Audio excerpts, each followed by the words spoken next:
this is the Coilgun project I'm currently working on. So I have divided this voltages like 3 different planes.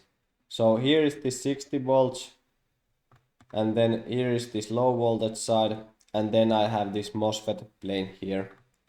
So from here I have this high voltage, and it will flow through this coil to this MOSFET.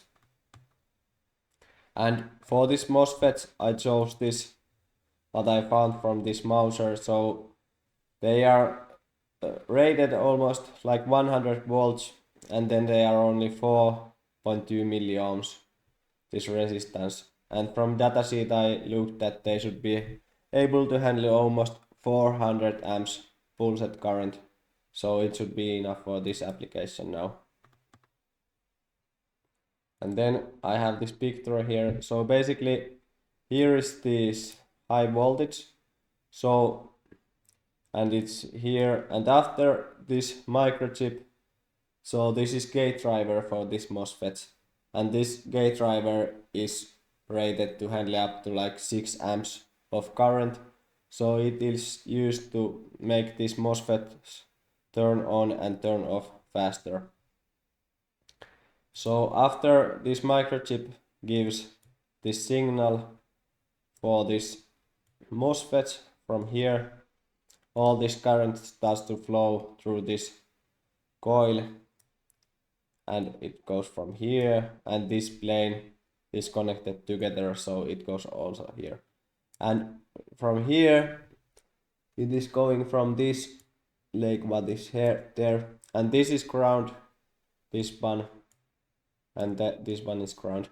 So now the current is flowing through this coil, and it's making this magnetic field inside this coil. And I have calculated that I have to use like 10 milliseconds this current flowing here to make the projectile what I have here. So in 10 milliseconds it should be go there, and then I will turn off this MOSFET, and this projectile should fly from this pipe. But I will have to adjust that time because I can't know correctly how long it takes, but I have to test it. And after that, these MOSFETs turn off, so the current starts to go here from these MOSFETs, and they turn off.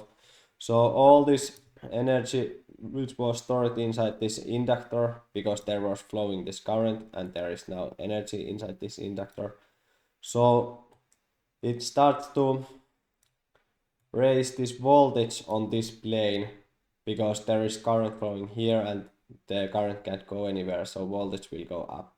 So here the voltage will go up now, and after the voltage is higher than here, so here it is like 60 volts, and after this one is over 60 volts, current starts to flow over this flywheel diodes, and they are protecting these MOSFETs, because if there wasn't these diodes, then this voltage would go here so high until something breaks. And so the diodes are for protecting these MOSFETs.